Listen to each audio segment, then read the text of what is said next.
क्या राहुल गांधी अपने पूरे राजनीतिक सफर में कभी प्रधानमंत्री नरेंद्र मोदी को हरा पाएंगे? क्वेश्चन मार्क, सवालिया निशान। एक बार फिर से यह सवाल चर्चाओं में आ गया है।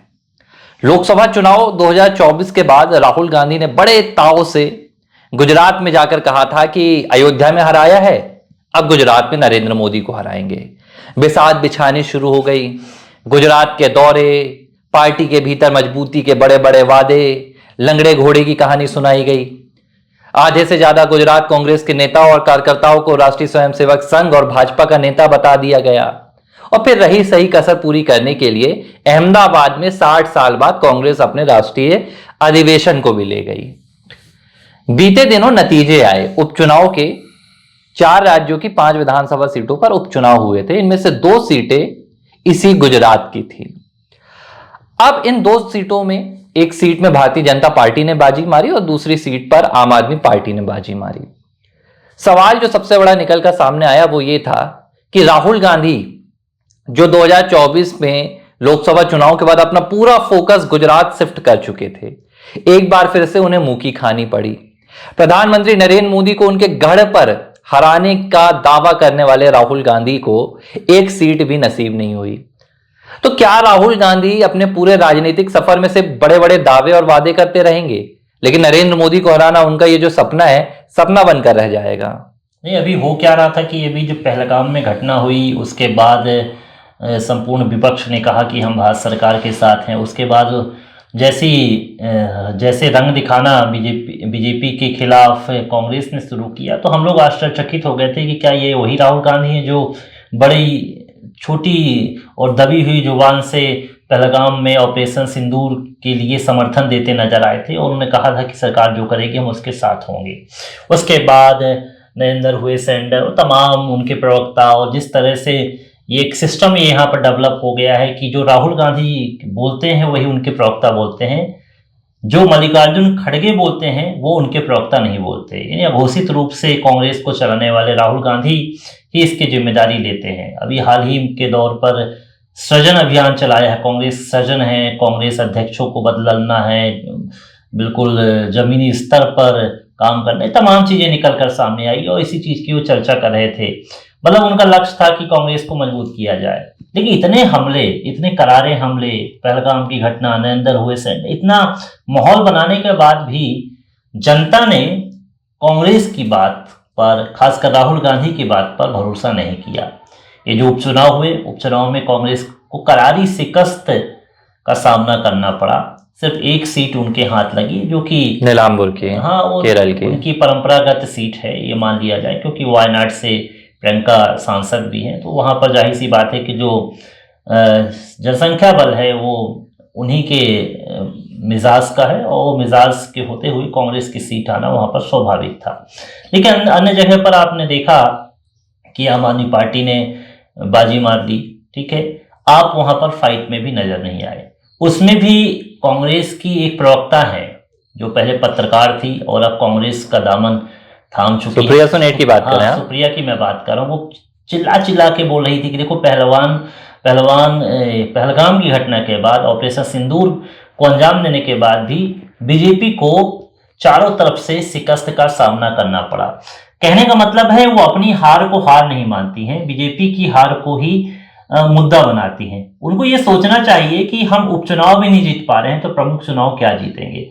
वो इस पर नहीं है। उनकी पार्टी जो है हर जगह पर तीसरे नंबर पे है, उनको ध्यान नहीं आ रहा है। लेकिन बीजेपी की हार अगर होती है, बीजेपी अगर उपचुनाव ऐसी जगह पर हारती है जो कि या तो आम आदमी पार्टी की वो परंपरागत सीट ही है, वहां पर उसका ज्यादा वजूद रहा है, ऐसी सीटों पर जब बीजेपी कभी रही नहीं है, तो ऐसी सीटों पे अगर उपचुनाव होते हैं और बीजेपी हार जाती है तो उसको कांग्रेस मुद्दा बना रही है। लेकिन राहुल गांधी की जो नाकामी है उसकी चर्चा नहीं हो रही है। देखिए, एक बात मैं रोक के आपको बोलूंगा कि लंबा सफर हो गया।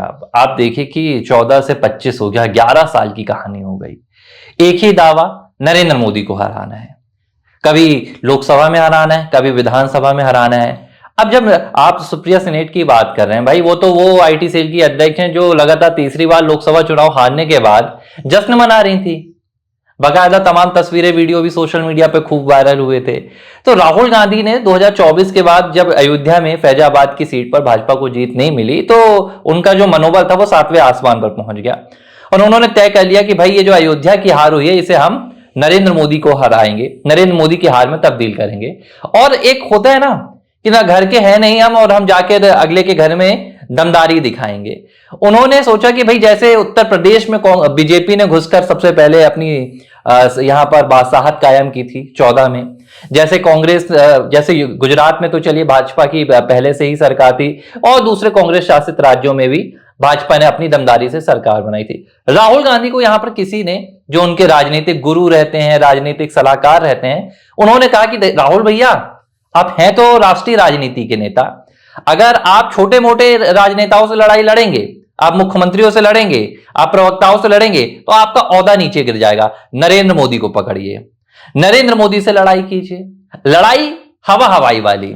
अगर आपको वास्तविक लड़ाई लड़नी है तो फिर तो वाराणसी में पीएम मोदी के खिलाफ चुनाव लड़ना था, लेकिन तब तो आप अमेठी चले गए, तब तो आप रायबरेली चले गए, वायनाड चले गए।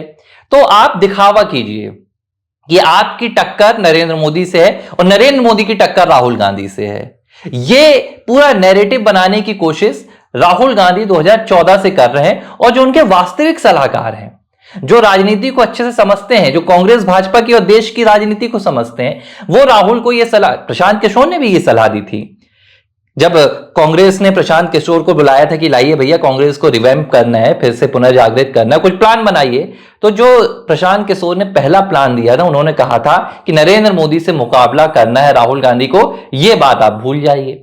लेकिन राहुल गांधी का अहंकार है भाई, जिनके पिता प्रधानमंत्री रहे हों, जिनकी माता 10 साल घोषित प्रधानमंत्री रही हो, दादी प्रधानमंत्री रही हो, परदादा प्रधानमंत्री रहे हो, वो व्यक्ति अपने आप को प्रधानमंत्री मान के चलता है।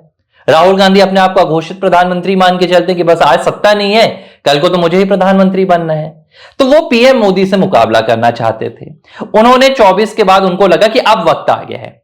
कोशिश उन्होंने 17 में भी की थी गुजरात में, तब पाटीदार आंदोलन के चलते कांग्रेस को बढ़त मिली थी थोड़ी सी, और उसके बाद 22 में कांग्रेस की स्थिति फिर वहीं आ गई, गुजरात में आधी से ज्यादा सारी सीटें गंवा दी।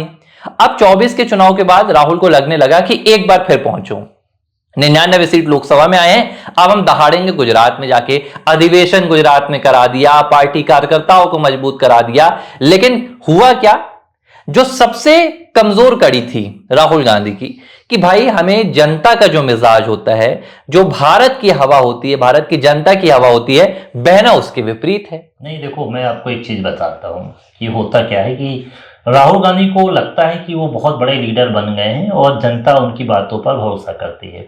हम थोड़ा पीछे चलते हैं, 18 में कुछ जगह पर लोकसभा चुनाव हुए थे, राजस्थान, छत्तीसगढ़ और विधानसभा के मध्य प्रदेश में, ठीक है।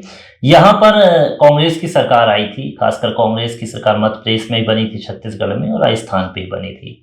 इससे बहुत ज्यादा उत्साहित हो गई थी कांग्रेस और ये बताने लगा था उसी समय, पूरा स्पष्ट होने लगा था और कांग्रेस के जो कार्यकर्ता भी हैं ये साफ बोलने लगे थे कि अगले प्रधानमंत्री यानी 19 में जो प्रधानमंत्री हैं राहुल गांधी ही बनेंगे।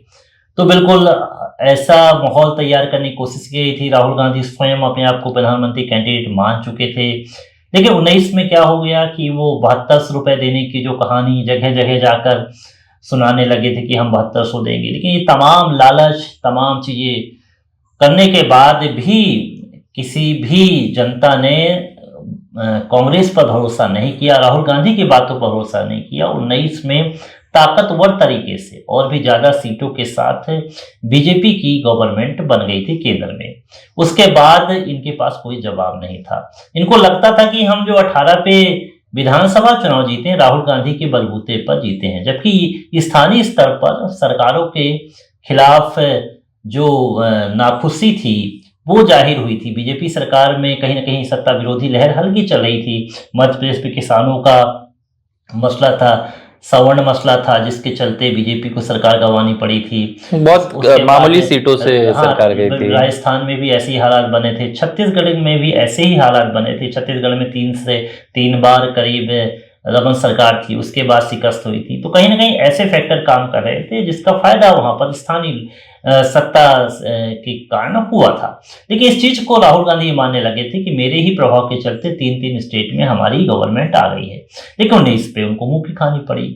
आज वर्तमान में हालात ऐसे ही हो रहे हैं। राहुल गांधी को लगता है कि हम प्रधानमंत्री मोदी पर हमला बोलेंगे तो जनता हमको पसंद करेगी, लेकिन मैं जितना मानता हूं कि निगेटिव जो पब्लिसिटी करने की कोशिश करते हैं वो कहीं ना कहीं नुकसानदायक कांग्रेस के लिए होते हैं। लेकिन इनके जो सलाहकार हैं इनको लगातार इसी तरह से आगे बढ़ाते हैं, और सलाह देने वाले कौन है मुझे समझ में नहीं आता कि किस सलाह पर ये आगे बढ़ते हैं। तो ये विपरीत हालात है कि कांग्रेस की स्थिति जो है बेहद नाजुक दौर पर है। ये सृजन की बात तो करते हैं, लेकिन कहा गया ना कि आप कितना भी कर लें, जब तक कोई राजा जो आपका है जो चला रहा है वो अपने स्वाभाविक अपनी स्वभाव को नहीं छोड़ता है, जब तक भी इन सब चीजों को लेकर नहीं आता। देखिए, हालात आप देखिए कि एक चीज जो कांग्रेस की वो हर बार करती है कि हार का ठीकरा फोड़ा जाता है, और वो ठीकरा कभी भी हाईकमान पर नहीं होता है। आप ये कहानी आप आज की नहीं है, पिछले 11 सालों से चल रही है। इस बार भी यही हुआ।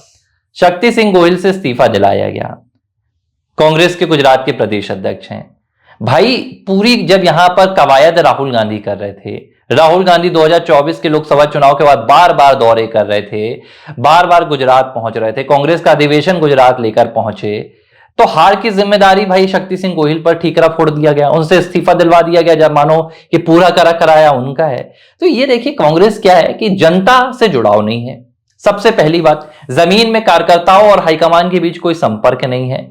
भाषणबाजी, राहुल गांधी को लगता है कि ये वो आखिरी चारा है जिससे वो देश की सत्ता तक पहुंच पाएंगे, और पीएम मोदी के खिलाफ बोलेंगे तो वो सुर्खियों में बने रहेंगे, प्रधानमंत्री से उनकी टक्कर मानी जाएगी। और भाजपा तो ये चाहती है, देखिए पीएम मोदी तो खुलकर बोलते हैं, भाजपा के प्रवक्ता खुलकर बोलते हैं कि जब तक राहुल गांधी हैं तब तक तो हमें भैया मेहनत करना नहीं है, कभी कोई दूसरा नेता आया तो चुनाव में फिर हम भी दम लगाएंगे। लेकिन साबित हो गया है नरेंद्र मोदी को हरा पाना फिलहाल राहुल गांधी के लिए मुझे लगता है कि इस जन्म के सियासी सफर में मुश्किल है, बहुत मुश्किल है, संभव ही नहीं है कि आप नरेंद्र मोदी को हरा पाएं। एबीसी हिंदी न्यूज, आज ही जुड़िए हर खबर के साथ।